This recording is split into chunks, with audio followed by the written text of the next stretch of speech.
que é o movimento, né, do carro. E para a gente entender isso, a gente tem que entender conceitos de energia e trabalho. Vocês já vão entender, né? Foquem nessa palavrinha trabalho, ela é a mais importante de todas.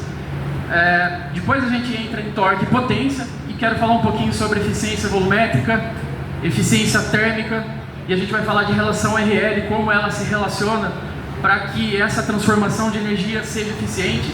Dar alguns exemplos aqui legais, alguns comparativos, tá bom? Primeiro passo aqui é a gente começar a falar de energia, tá? Entender o conceito de energia, por mais óbvio, por mais intuitivo que seja falar sobre energia, né, a gente tem que entender que a energia ela pode ser configurada em alguns tipos de energias diferentes, né? Mas o conceito por trás da energia ela é igual para todas, né?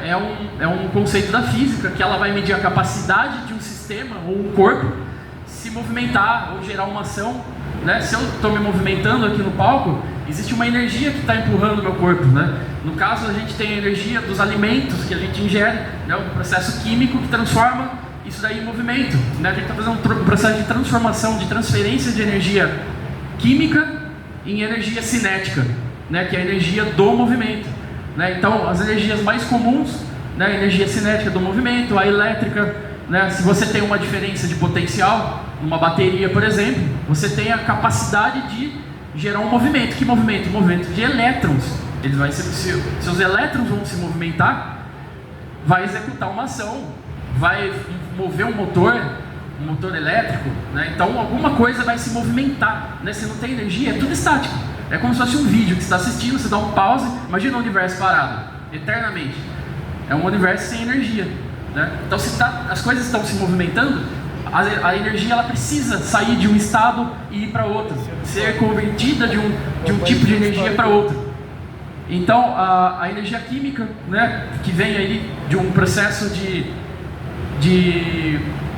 reação química, né, que vai acontecer no processo da combustão, né, e para a gente o mais interessante depois vocês vão ver é a energia química, a energia térmica e a energia cinética, que a gente vai utilizar mais quando a gente for falar do processo de combustão. Energia potencial, só para passar rapidamente, é o que chamamos de energia armazenada. Ela não está atuando, mas ela está ali pronta para ser manifestada de alguma forma. Por exemplo, a gravitacional e a elástica. A gravitacional é a energia da gravidade, né? A força da gravidade, que é uma energia que está pronta para manifestar um corpo em movimento. Então, se eu cair aqui, se eu sair do palco, essa energia gravitacional vai empurrar meu corpo para baixo. Está havendo uma transformação de energia gravitacional, energia potencial gravitacional, em movimento, em cinética. Está vendo que existe uma transformação nesse momento? Né? Um motor elétrico, por exemplo, existe ali um processo de transformação da energia elétrica em movimento, e vice-versa, como gerador, movimento em elétrica, né? Então o universo, a natureza definiu que a energia ela se transforma de um estado para outro. E isso acontece no motor combustão. O motor combustão, no fundo, ele é um transformador de energia. É só isso, tá? Então, uma breve explicação sobre o conceito de energia que é importante para a gente ir para o próximo passo. Eu vou seguir como se eu estivesse contando uma história, tá? A ideia não é trazer um monte de conta complexa, nada. É seguir uma linha de raciocínio para que vocês entendam o conceito de transformação de energia, tá? E para que vocês entendam o que realmente é potência.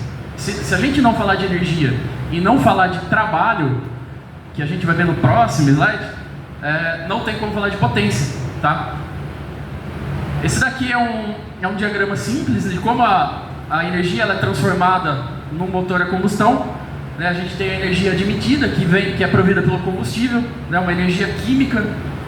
Ela é admitida junto com o ar, né, que é o comburente, que vai oxigenar essa mistura, né? Toda reação química precisa de um processo de oxigenação, e esse oxigênio vem através do ar que o motor admite. Nesse processo, conforme o pistão vai subindo, vai realizando essa compressão, ele vai começando a gerar calor, porque vai comprimindo um fluido, o ar no caso, né, a mistura. A compressão ela vai gerar um calor, já está entrando no processo de transformação de química para térmica, que ainda não é exatamente nesse processo. É um processo que a centelha acontece vai haver um processo da reação química, da combustão, e aí sim a gente tem aí uma propagação, né, desses gases por meio dessa transformação da energia química em térmica, né? O que é a térmica? É a agitação das partículas, né? Então, aquela energia acumulada no combustível transforma em agitação para que as partículas se expandam, né? Se existe calor, existe agitação, existe expansão, que vai, consequentemente, gerar força, vai empurrar o pistão para baixo. Agora, do processo térmico, a gente está transformando em cinético, que é um movimento. Então, veja só, entra podemos dizer que é uma energia potencial química, porque o combustível, enquanto ele está parado no tanque, ele não está transferindo energia, ele não está fazendo o carro andar. Então, é uma energia potencial, armazenada, né? Então, ele transforma em química, consequentemente, transforma em movimento.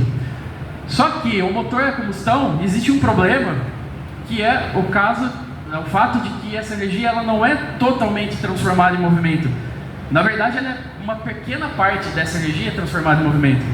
A gente está falando aí de mais ou menos 30, 35% no motor a combustão. O restante, os outros 65, 70%, ele é transformado em calor. Ela é dissipado, né, por meio aí do sistema de aquecimento, pelo lubrificante. Esse calor ele é dissipado de outras formas, né, o que torna o motor a combustão tão ineficiente. E daí, né, a evolução, né, a necessidade de evolução, né, da vinda aí do motor elétrico, que a gente consegue atingir 70%, 80% de eficiência, né? E na energia dissipada, a gente tem aí calores, né? Tem parte desse calor que é enviado para escapamento, em forma de gases. A gente tem parte dessa mistura que passa pelos anéis, que não é aproveitada, que é o que a gente conhece por blow-by. Então tem energia química ali, desperdiçada, que passa pelos anéis, não tem vedação perfeita, né? Isso aí não existe. Veja quanta energia ela é dissipada, quanta energia é perdida e não é transformada em movimento, né? Que é o que a gente chama de trabalho. É isso aqui que interessa pra gente, ó. Esse é o ponto-chave. Vamos lá, galera, presta atenção, trabalho. O que é o trabalho? Agora é o ponto crucial para a gente entender potência. Se em qualquer lugar que vocês ouvir um debate sobre potência e a pessoa não citar o conceito de trabalho, ela não sabe o que é potência, tá? É um achismo, é uma falácia, é um senso comum, tá? A potência, ela é um processo físico. A gente tem que falar de física, não tem como, né? Isso aqui é o trabalho, um bonequinho empurrando uma caixa, simples assim. Do mesmo jeito que uma combustão empurra o pistão. Definição de trabalho: é uma grandeza física que vai determinar a transferência de energia por meio de movimento e força.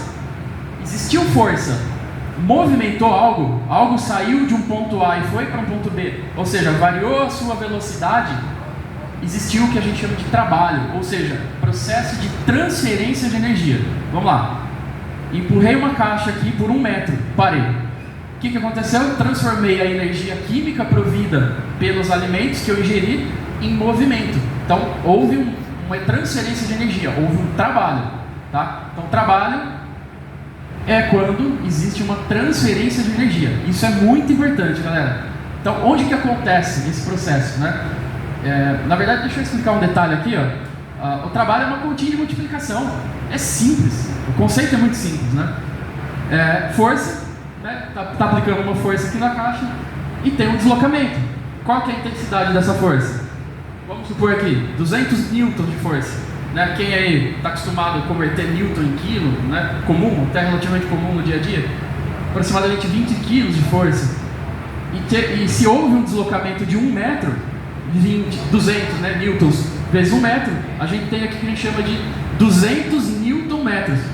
Essa unidade de medida, ela representou o que a gente chama de transferência de energia. Quanta energia foi dissipada quando empurrou a caixinha com uma força de 200 newtons e ela se moveu por 1 metro? Transformou 200 newton metros de energia. Ou joules. Quem aí já ouviu falar de joules? Efeito Joule da lâmpada? Né, o processo de transformação de energia elétrica em energia térmica.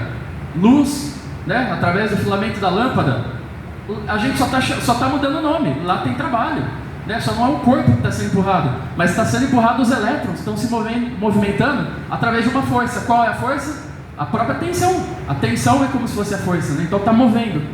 Repara que a física, né, a natureza, ela é igual, né? Seja uma caixa, seja uma partícula, um elétron, né, se movimentando, a ideia é a mesma. Tem uma força que empurrou, e esse elemento, né, ou esse corpo que está sendo empurrado se movimentou, se transformou num trabalho, né? Como a gente fala de coisas físicas, a gente consegue mensurar a força, né? Medir uma força, medir em metros. Como que você mede isso num elétron, por exemplo? É um pouquinho mais complexo. Lá chama-se de efeito Joule. Aqui também, né, executou um pouquinho de força, mas a gente consegue mensurar em Newton metro, tá? Transformação de energia, tá bom? Então esse aqui acho que é o ponto chave que a gente precisa entender. Ele é simples assim, é uma continha de multiplicação, e o conceito é: empurrou, movimentou, transferiu energia, executou um trabalho, ponto. Simples assim.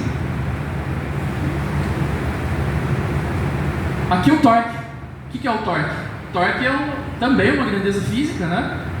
Que está relacionada aí com o movimento de um corpo, né? De um corpo preso a um eixo, né? E quando aplicada uma força, esse corpo tende a rotacionar. Então, se você tem um eixo preso, e aí você tem uma alavanca e movimenta, e existe um sentido de rotação, né? Um efeito, uma possibilidade de haver rotação, existe uma força, um torque sendo aplicado. É mais ou menos a ideia de empurrar a caixa, só que a caixa não vai reta. Aqui, como está preso num ponto central, ele vai rotacionar. A gente chama de torque. E o torque, ele também é força vezes raio. O que é o raio? Imagina que aqui, ó, é o raio de um círculo, certo?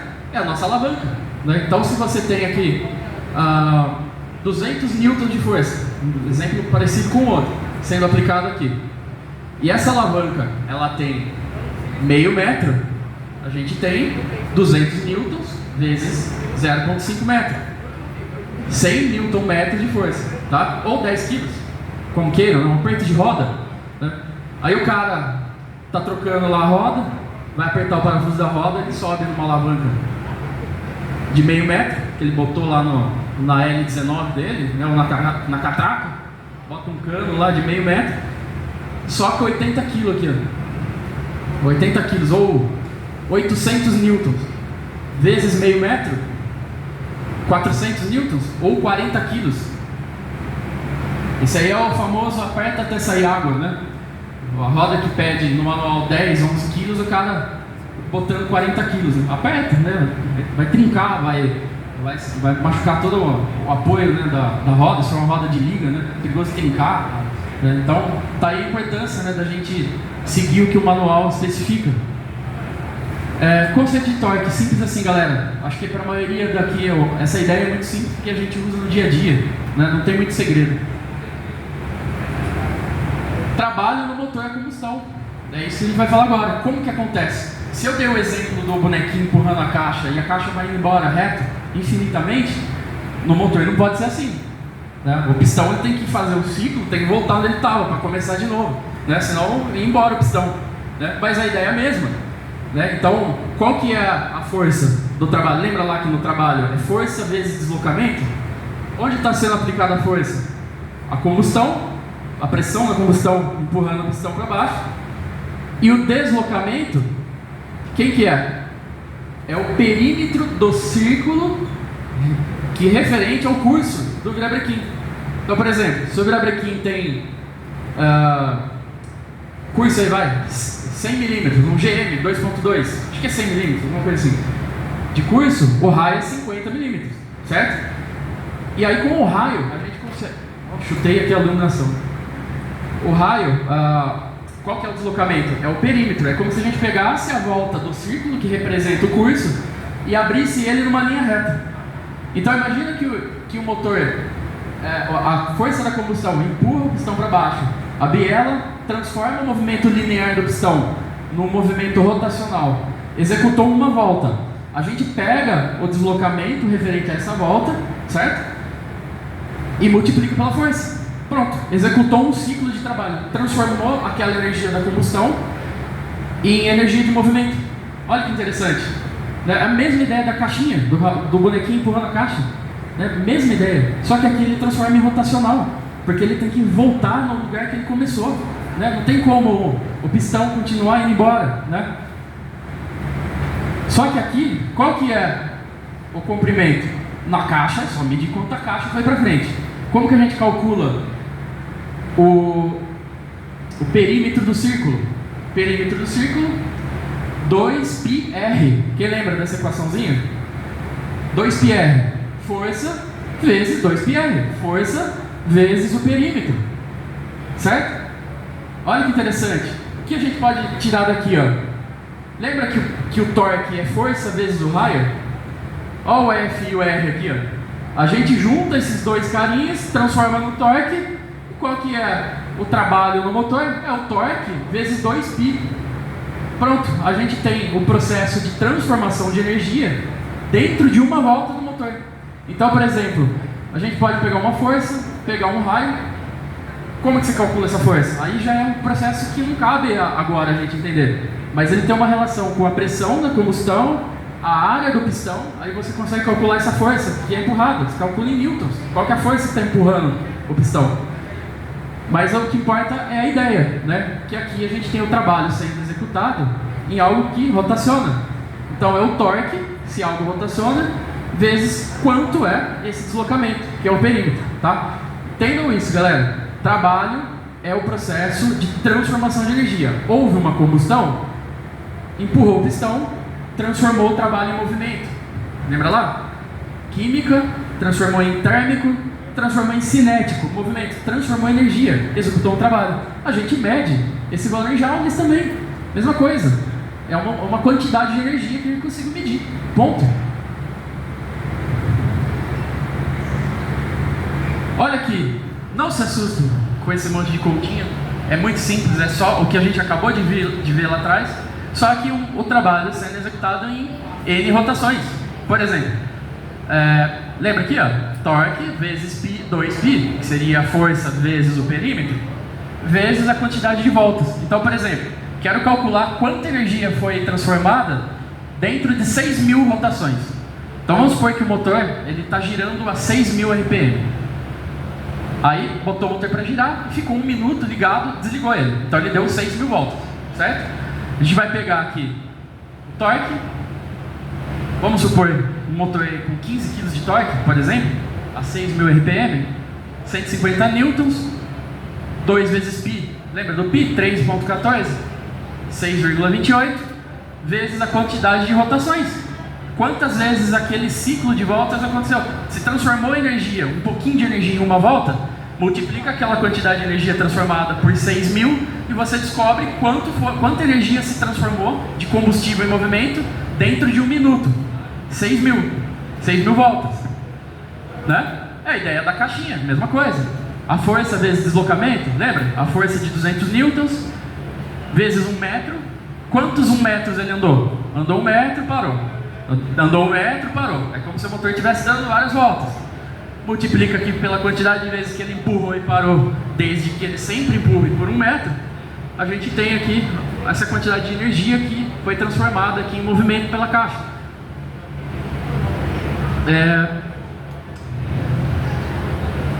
Isso daqui, ó, é para representar, lembra o deslocamento lá, referente a uma volta do perímetro do virabrequim, do curso? Ele aqui representado como se tivesse esticado esse círculo. Aqui essa barrinha para identificar a força, Então repara que o trabalho, a intensidade de energia, ela ou é deslocamento ou intensidade de força. Então, se eu aumento o torque na equaçãozinha do trabalho aqui, eu aumento a quantidade de energia transformada, o trabalho. Se eu aumento o número de rotações, eu também desloquei muito mais, certo? É como se o virabrequim tivesse conectado a um pneu, Imagina um pneuzinho conectado na ponta do virabrequim, onde o diâmetro do pneu seja exatamente o curso do virabrequim, e esse pneu estivesse girando e a gente medisse esse virabrequim se deslocando e indo embora, Esse somatório, pela quantidade de voltas, né, rotação 6.000, a gente multiplica aqui, né, pela quantidade de voltas que o motor deu. Agora entra a potência, galera. Eu tenho certeza que agora vai ficar fácil a gente entender potência, porque a potência, ela não é uma medida que você mede com um torquímetro, uma balança, né, uma força, um peso, que você põe um equipamento e mede. Porque a potência, ela nada mais é do que um cálculo de quantas vezes esse trabalho foi executado, ou seja, quanta energia foi transformada dentro de um período de tempo. Então, por exemplo, olha aqui, ó, o trabalho que a gente executou, mediu lá quanta energia a gente transformou, dividido por segundo, ou seja, em 1 segundo, a gente tem aqui, lembra? Energia transformada, trabalho, em joules por segundo, que é watt, né? A gente fala de watt, né? Mas o correto é watt, né? James Watt, né? O cara que inventou esse conceito. Os joules por segundo, ou seja, energia transformada por tempo, é equivalente à potência, que é equivalente ao watt, tá? Agora, vamos calcular a potência daquele exemplo anterior, dos 6.000 RPM, certo? Só que agora, a quantidade de energia dentro de um tempo. A gente vai descobrir a potência. Então, lembra aqui que a potência, o que ela é?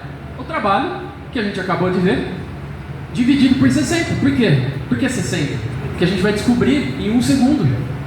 Porque, convencionalmente, né, se estabeleceu que a unidade de potência, ela é joules por segundo e não por minuto. Então, sempre quando eu tenho coisas calculadas em 1 minuto, eu tenho que dividir por 60 para a gente chegar nos segundos, né? Só que quando a gente fala de rotações, a gente fala de rotações por minuto, a gente não fala de rotações por segundo. Então, só dividir por 60, a gente acha quantas rotações foram realizadas em 1 segundo. Por exemplo, se são 6.000 rotações por minuto, divide por 60, 100 rotações por segundo. É como se a gente tivesse pegado aqui os trabalhos executados para cada volta que o motor dá, vezes 100. Aí a gente acha por segundo. Olha que interessante. O mesmo exemplo, 150 newtons vezes 6,28, que é o 2π, vezes os 6.000 RPM, dividido por 60. Olha aqui. A potência, aproximadamente 94.200 watts, ou joules por segundo. Quantidade de energia que ele transformou dentro de 1 segundo. Que se a gente fizer a conversão para cavalos, né, que cavalos de potência é potência também, só é uma outra unidade de medida, aproximadamente aí 126 cavalos. Esse motor aqui é um motor 1.6 Honda.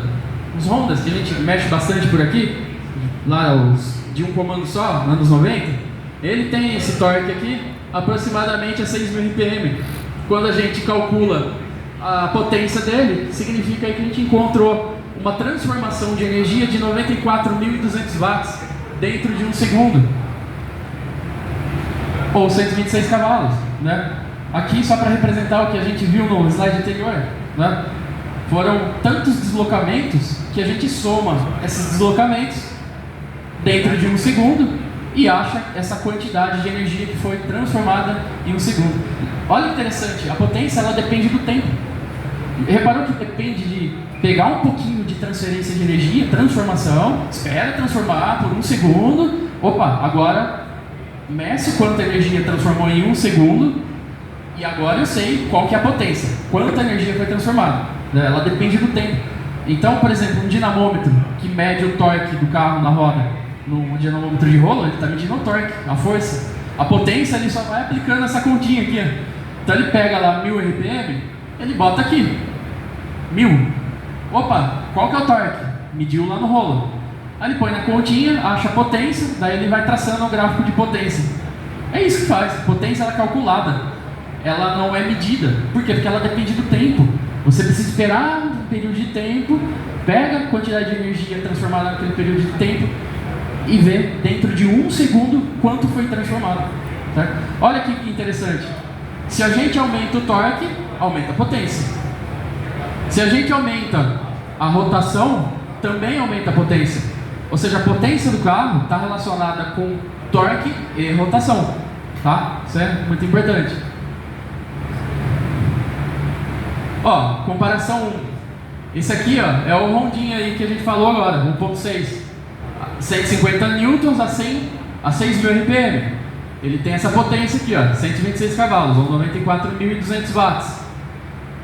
Agora, vamos supor que você fez uma preparação, meteu um comandão lá, aí ele gira 9.000 RPM e leva os mesmos 150 newtons. Ou seja, o torque que ele tinha 6.000 está lá em 9. Lembra que se você aumenta as rotações, aquele deslocamento ele é maior? Então você transforma com a mesma intensidade, que é o 150, a força é a mesma, só que ele faz muito mais ciclos de transformação de energia por tempo.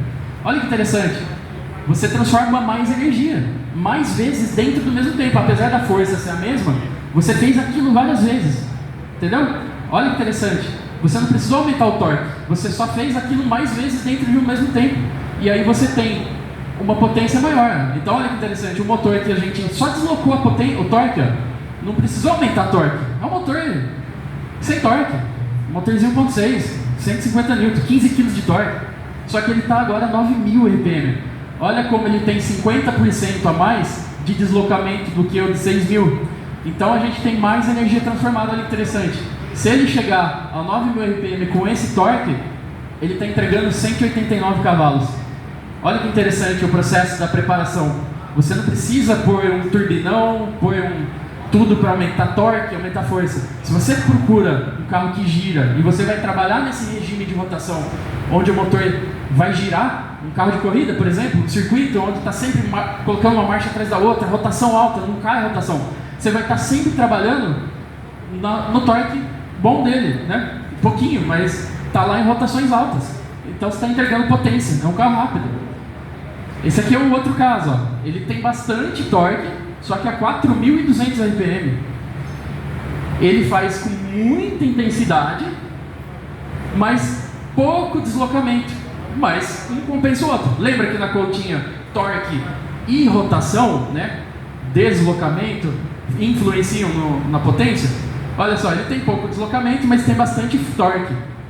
Se a gente joga esses cálculos aqui, essas continhas lá, esses parâmetros, né, lá naquela continha anterior, olha que interessante, a gente está falando dos mesmos 189 cavalos que esse aqui entregava com 150 kg, só que esse aqui tem a 4.200 RPM, entendeu? A potência, a transformação de energia é a mesma, só que a rotação, ela muda, tá? Então, dependendo do uso, um pode beneficiar de um jeito e o outro pode beneficiar de outro, né? Esse carro é bom de arrancada. Ele vai passar por 4.200 RPM várias vezes, primeira, segunda, a rotação cai lá embaixo. A hora que você está lá em quarta, quinta marcha, que a rotação demora para subir, olha que interessante, vai predominar rotações altas. Então, marchas grandes, esse aqui vai ser bom, esse aqui. Estou misturando os dois aqui, galera, mas a ideia é a mesma. Ó, esse exemplo aqui, ó, ele é o mesmo motor. Isso aqui, para vocês entenderem, é um motor Audi TFSI 2.0 turbo. Olha que interessante, ele entrega 32 kg de torque a 4.200 RPM. Então ele tem uma entrega de energia boa nesse RPM. Só que se ele girasse 7.800 RPM, ele estaria entregando 10 kg de torque. Por quê? Porque ele não tem uma turbina que entrega um fluxo de ar necessário para encher o motor a 7.800 RPM. Você tem muitos ciclos, o fluxo de ar é muito grande nesse RPM. Imagina, dentro de um mesmo período de tempo, você tem que fazer o motor encher muito mais vezes. Se não tiver um fluxo bom para isso, não enche. Se não tiver um comando de válvulas que dê tempo suficiente para a válvula abrir e fechar em rotações altas, que é muito rápido o tempo de abertura da válvula, se você não fizer uma preparação, um comando específico para isso, rotações altas não vai dar tempo de encher. O motor não consegue encher de ar lá dentro. Aí o que acontece? Cai o torque, não enche, não tem a combustão, não tem força, enche pouquinho o cilindro. Por um outro lado, esse exemplo aqui, ó, é um motor que já entrega 17 kg de torque, né? Praticamente é a metade desse aqui, só que ele entrega 7.800 RPM. Esse motor, ele é um motor aspirado, né? Não é turbo, por isso que a gente não vai em 4 cilindros, a gente não vai enxergar torque aí de 32 kg de torque no motor aspirado, 4 cilindros, jamais, não vai conseguir isso. Mas olha que interessante, você trabalha o motor para que ele respire bem em rotações altas. Por exemplo, isso aqui é o motor do Civic SI, motor K20, que tem lá seus 192 cavalos a 7.800 RPM. Por quê? Não é um torque tão intenso quanto esse, mas ele é um torque bom a 7.800. Olha o Audi com 7.800 RPM, não empurra mais nada. Esse torque aqui, ele não vence nem a resistência do ar. Se esse carro aqui estiver em quinta marcha, ele nem chega a 7.800 RPM. A resistência do ar é muito maior do que a própria força que o motor faz. Ele vai ficar estagnado ali e não vai.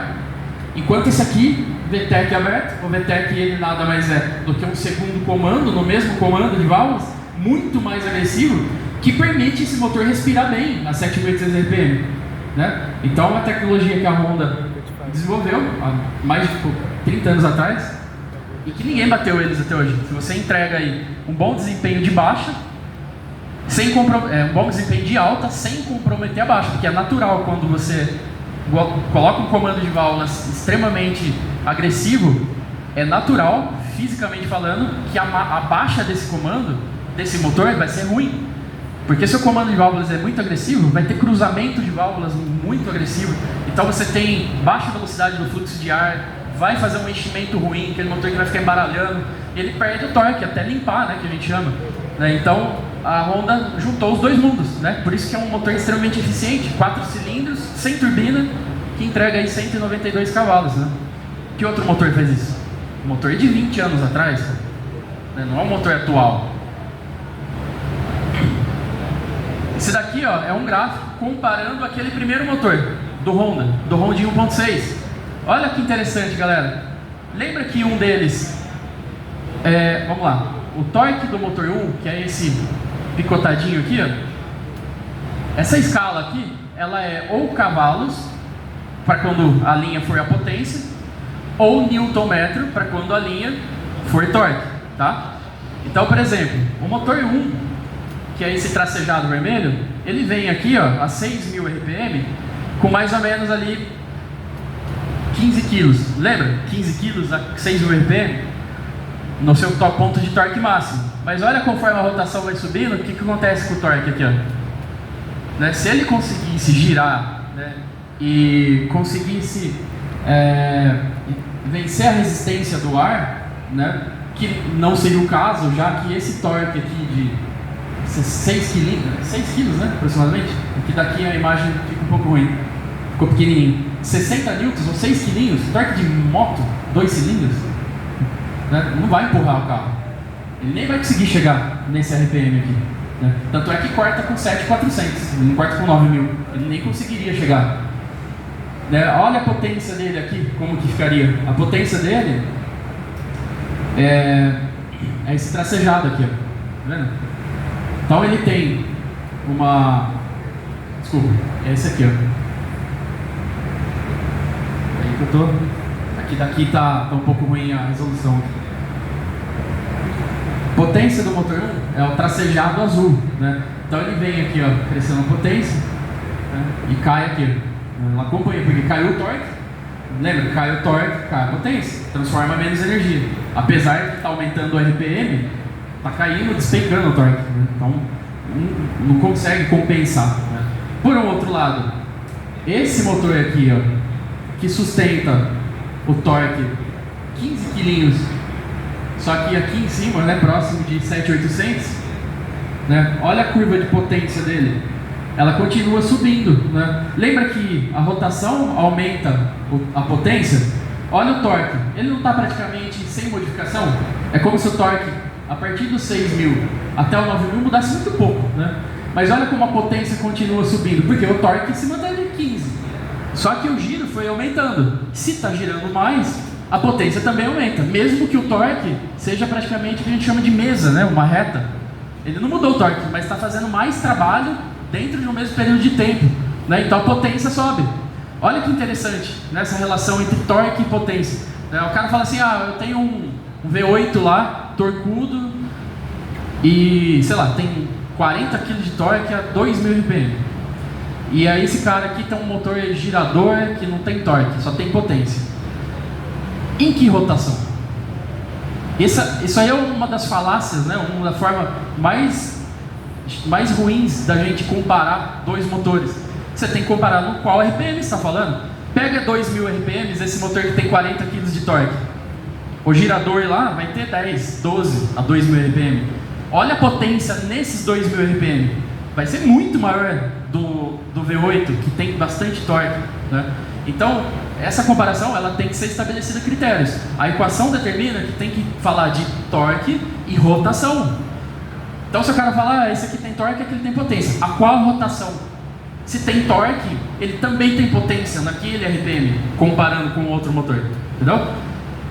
E tudo tem relação com a transformação de energia. Se tem bastante torque, tem pouco RPM, ele vai transformar uma energia.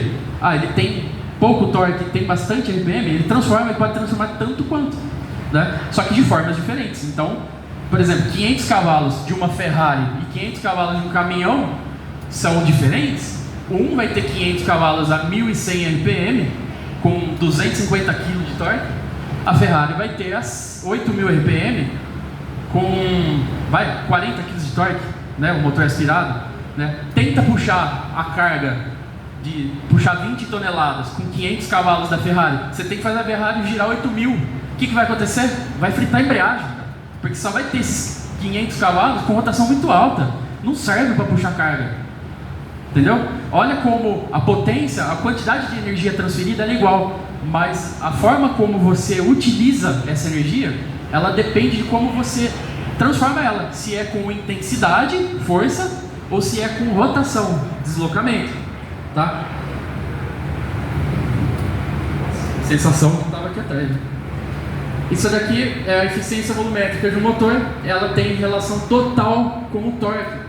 Se o motor enche o cilindro com muito mais ar, maior vai ser a combustão. Logo, a gente tem mais força sendo empurrada, né? Então ele aumenta o torque, né? Isso aqui seria uma eficiência volumétrica, e essas bolinhas representam as partículas do ar, a distância entre as partículas, ou seja, a densidade do oxigênio na atmosfera, no ambiente referencial. Se eu estou aqui, a minha referência é a pressão atmosférica de onde eu estou, certo? Se o motor ele for preenchido com 100% de eficiência volumétrica, o que significa isso? Que ele encheu todo o espaço do cilindro quando o pistão estiver no PMI, com a mesma densidade do volume externo, tá? Aí o cara fala assim, mas o motor ele tende a perder eficiência volumétrica. O que significa o motor perder, abaixar a eficiência volumétrica? Significa isso aqui, ó, certo? 80% da eficiência volumétrica, ele vai encher 80%, certo? Aqui, ó, mais ou menos, ó, 80% de 100. Só que é isso que acontece na realidade. O fluido entra como se você estivesse enchendo um copinho com um guaraná. É assim que entra o fluido dentro da câmara de combustão quando está fazendo a admissão? Não é assim, né, galera? O fluido ele toma todo o espaço, né? Só que o que a gente representa, o que a gente usa para determinar essa eficiência? A distância que as moléculas estão separadas, né? As moléculas de oxigênio estão separadas em relação ao referencial, que é o ar atual, fora, externo da borboleta. Só que ele vai tomar todo o espaço. Só que o que acontece? Ele vai meio que perder a pressão, ele vai ficar mais rarefeito. As moléculas de oxigênio vão ficar espaçadas, que é o mesmo que eu diminuir esse volume, apertar as moléculas, ela vai voltar com a mesma densidade do ar e ficaria como se fosse essa representação, né? Entendeu? Isso aqui que é a eficiência volumétrica. Eu gosto de chamar de densidade volumétrica e não de eficiência volumétrica, porque a gente está modificando a densidade do ar. É como se o ar tivesse esticado. Por quê? Porque não entra, tem uma resistência do ar ali, né? Pega a pontinha da seringa, de uma seringa sem agulha e puxa, não vai esticar o ar? Vai tentar esticar o ar. E quando você estica o ar, você está separando as moléculas de oxigênio. É mais ou menos o que está acontecendo aqui. O motor não enche com muito oxigênio. As moléculas estão longe. né? Só que se a gente representasse essa quantidade de moléculas na mesma representação do referencial, é como se ele tivesse enchido só 80%. Né? E menos moléculas de oxigênio, menor é a força da combustão, menor é o torque. Certo? Consequentemente, se no mesmo RPM, menor a potência, menos energia transformada. Lembra? Para transformar energia, torque vezes deslocamento. Outro fator aqui que influencia na eficiência, né, da queima, a eficiência térmica. Lembra lá no primeiro slide que a gente falou que parte da energia que entra pelo combustível na admissão é transformada parte em movimento, trabalho útil, né, energia útil, que é o que interessa pra gente. A gente quer movimento, não quer esquentar. Se fosse uma fogueirinha, né, no inverno, a gente quer calor, não quer movimento. Aí beleza. A gente quer transformar em movimento útil, mais em movimento útil do que em calor. A taxa de compressão, a razão de compressão, ela é uma boa forma da gente conseguir melhorar a eficiência do motor.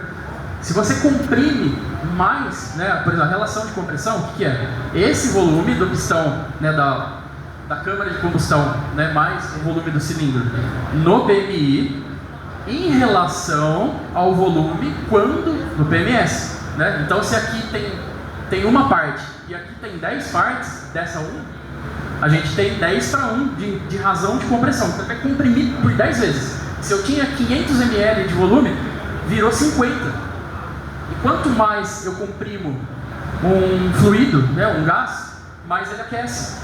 Quanto mais ele aquece, mais energia térmica eu coloco na minha reação química. E reação química depende de calor. Quanto mais calor eu tiver, maior vai ser a força com que ele vai empurrar o pistão de volta. Né? Ou seja, eu aproveito mais essa energia em movimento do que despejada em forma para calor. Entendeu? Essa é a ideia dos motores modernos. Quando a gente fala do downsizing, você diminui o volume, aumenta a compressão. Aí o cara lá enfia uma turbina para que esse 10 aqui vire 20 para 1. Quando a turbina está com 1 bar de pressão, você pode dobrar 10. Né? Se é um motor que naturalmente aspirado ele teria 12 para 1, por exemplo, com a turbina empurrando 1 bar de pressão, ele dobra a quantidade de ar que entra, esse 10 vira 20 dinamicamente. Então o que acontece? Aumenta tanto a pressão lá dentro que você transforma muita energia em movimento e pouca energia vai ser desperdiçada. Essa é a ideia do downsize. Menos energia desperdiçada em forma de calor e mais em movimento, você consegue diminuir emissões, diminuir o consumo de combustível, porque está jogando menos para o escapamento, está diminuindo o consumo, está melhorando a eficiência térmica, o quanto essa energia de calor é transformada em movimento, né, com a taxa de compressão. Aqui um outro exemplo, o avanço. Olha que interessante. Essa curvinha aqui ela é uma curva que representa a pressão dentro do cilindro, certo? Esse aqui, S.0, seria o PMS. O pistão chegou lá no seu máximo. O que acontece? Essa linha aqui, ó, que está tracejada, ela seria a mesma curva quando você mede a pressão com o transdutor numa vela. Você bota ela para dar partida, né? Ou, por exemplo, quando você mede com um manômetro para medir a compressão do cilindro. Ele vai gerar essa pressão aqui, ó. Vai fazer assim, certo? Só que o que acontece? Nesse ponto aqui, ó, um pouco antes do 0 grau, né, de forma avançada, o pistão ainda está terminando de subir, a centelha é disparada, para que quando o motor ainda está nesse ponto, a frente de chama, né, que ela tem uma velocidade para ela tomar todo o espaço, ela não é instantânea, não é uma bomba, é uma combustão, não é uma explosão, galera. A combustão, ela não gera impacto destrutivo como uma bomba, ela é só uma expansão, é uma pressão tão grande de ar que ela consegue empurrar sem causar dano, né? Às vezes passa pela sua cabeça assim, porra, como que o motor aguenta tanta explosão lá e não quebra o pistão à toa, cara? Né? Não tem pressão lá dentro exagerada da pressão de uma bomba, é uma combustão, tanto que a gente está falando aqui de 50 bar, 50 bar no aspirado, 60 bar, é 3 vezes menos aí do que uma linha de combustível de um sistema de injeção direta, né? Então não é uma pressão exagerada, né, que está lá dentro. Claro, carros turbos, que aumenta muito a potência, de 50 bar vira 150, 200. Mas ela não é uma explosão, tá? O barulho que a gente ouve no escapamento não é o barulho da bomba explodindo, é a pressão do ar quando a válvula de escape abre. Quando a combustão acontece, está tudo fechado lá, a válvula de escape está fechada. Você não vai ouvir aquilo no escapamento, né? Tanto é que você conseguir abafar essas ondas de pressão, você acha que o escapamento daria conta de abafar barulho de explosão? Né? Ele abafa, um carro moderno, que você quase nem ouve barulho, não é porque tem explosão, porque só tem o quê? A hora que a válvula de escape ela abre, o pistão dá um tapa nos gases para expulsar, fase de escape. E essa pressão, quando o pistão se movimenta tão rápido, que é gerada uma onda de pressão, som, igual dar uma batida em um lugar. É isso, não tem explosão, tá? Aí, onde entra a eficiência térmica com o avanço, aqui nesse ponto? Olha aqui, gera centelha, ele vai gerar um pico de pressão, porque a combustão ela vai se dissipar pela câmara, né? Então ela vai aumentar a pressão lá dentro. A hora que o pistão está lá no seu ponto máximo, né? no ponto morto superior, a pressão ela já aumentou, agora a gente vai começar a fazer força para empurrar o pistão para baixo, certo? Só que o que acontece? Imagina que esse pico de pressão que a combustão gerou fosse exatamente em 0 grau. A hora que o pistão está exatamente lá em cima, a biela está totalmente na vertical. A pressão máxima, se ela fosse aqui, a 0 graus, né, o pistão aqui no PMS, ele empurraria a biela contra o virabrequim e não no sentido de rotação. É igual você pegar uma bicicleta e tentar pedalar forçando o pé de vela de cima para baixo, sem querer fazer um movimento de rotação. Você está empurrando contra a bronzina. A parte de cima da biela, a bronzina, está sendo empurrada contra o virabrequim. O que está acontecendo aqui? Não tem movimento. Ele despeja tudo isso em forma de calor, né? Então, o que acontece? Existe um momento certo da centelha que vai casar exatamente com o momento que a combustão aumenta o seu pico de pressão lá dentro e a biela já começou a inclinar e o pistão já começou a dar uma descidinha. Ó, é aproximadamente aí de 7 a 10 graus do virabrequim, com o pistão já um pouquinho para baixo, né? Ele já estaria tipo aqui, assim, ó. Aí é igual você pedalar quando o pé de vela já está um pouquinho para frente, daí você consegue transformar em movimento. É exatamente essa ideia. Então o avanço de ignição ele serve para isso, para a gente achar o melhor momento da pedalada da biela, né? Então, se você acha esse melhor momento, mais energia é transformada em... mais dessa energia ela é transformada em movimento do que em calor. Olha esse caso aqui de novo. A 0 grau, vamos supor que o avanço estava aqui, ó. Disparou a centelha nesse ponto e não aqui. Esse pico de pressão, ele seria aqui, ó. Exatamente a 0 grau. O que ia acontecer? O ponto máximo de energia térmica ali, né, que está querendo propagar essa força, vai acontecer de forma que não vai gerar movimento, vai só empurrar a biela para baixo. O que vai acontecer? Não vai gerar movimento, vai desperdiçar isso em forma de calor. O motor vai ficar gastão, vai ficar sem potência, porque não vai gerar torque. Gera torque, você empurrar o moente, né, contra o centro do virabrequim e não fazendo ele querer rotacionar, isso não gera movimento, não gera torque. Então, o avanço de ignição, ele diz o melhor momento de você pedalar, né, da biela ser pedalada ali. Se você deixar passar demais, também é ruim, porque imagina que a centelha aconteça aqui. Ele nem vai gerar esse pico de pressão, porque a hora que a frente de chama está expandindo, o pistão já começou a descer, ele está fugindo da frente de chama, aí a frente de chama já está criando volume lá dentro. A frente de chama não consegue nem empurrar o pistão, porque o pistão já começou a descer. É igual sabe quando você está pedalando a bicicleta sem catraca, que o pedal gira junto, você está descendo uma ladeira, aí tenta acompanhar com a perna assim, você não consegue. Você não está conseguindo mais fazer força no pedal, porque ele já está mais rápido do que a força que você está aplicando, entendeu? Então isso aqui é eficiência térmica também relacionada ao avanço. Isso aqui a gente trabalha, no dinamômetro a gente descobre isso aqui. Quando o motor gerar mais torque, é o melhor momento. Pronto. Né? Claro, você pode descobrir essa pressão aqui, com sensores de pressão dentro da câmara de combustão, mas isso é laboratório. A gente está falando aí de desenvolvimento de projeto de motor, quando está lá no fabricante, né, na sala de motores, o pessoal está desenvolvendo um projeto de motor, aí ele vai ficar calibrando, encontrando a melhor pressão, né, que vai ser com sensores. Aí ele consegue ter outras informações, não vai ter só o parâmetro de torque que o dinamômetro vai medir.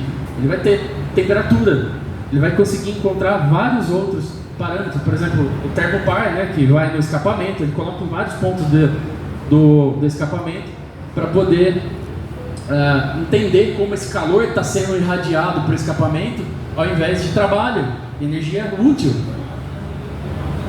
E para encerrar, pessoal, uma última representação aqui bem legal, que é a relação RL. A relação RL, ela determina a velocidade que o pistão se movimenta. Peguei dois exemplos aqui, ó. Um motor de Fórmula 1 V8 2.4 do começo dos anos 90 e um motor GM 2.2. Esse aqui tem 100 milímetros de curso e esse aqui tem mais ou menos 35 milímetros no motor de Fórmula 1. Mesmo RPM, galera, repara que eles estão girando igualzinho, mesma rotação. Olha a velocidade que esse pistão se movimenta e olha a velocidade que esse se movimenta. Essa relação RL, ela visa determinar a velocidade do pistão e a inclinação da biela. Então, se você tem uma relação de RL mais alta, valores acima de 0,30 aproximadamente, são motores ruins para girar, porque a velocidade do pistão é muito alta. Enquanto motores com baixo RL, bem abaixo de 0,30, motores normais do dia a dia, a gente vai falar aí de 0,28, 0,30, motor de Fusca 0,24, excelente para girar, motor de Fusca. Motor Sevel, Fiat, argentino, que gira aí 10, 11 mil na Argentina, lá o pessoal prepara demais. Por quê? Porque tem um RL baixo, ele tem um curso baixinho, né? E por que o RL baixo é interessante? Porque imagina, você olha a velocidade desse pistão. A chama, a hora que ela gera uma combustão aqui dentro, ela tem um limite de velocidade, galera. Imagina um motor que vira 23 metros por segundo em média, a velocidade desse pistão, a 7.000 RPM, e aqui o motor de Fórmula 1, para poder ter a mesma velocidade média do pistão, ela tem que estar 18.000 RPM, ou seja, a velocidade desse pistão aqui, ela é 3 vezes mais ou menos menor do que esse aqui, em relação ao RPM.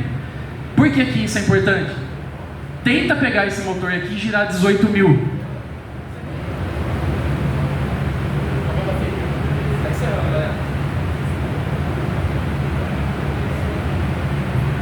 Alô?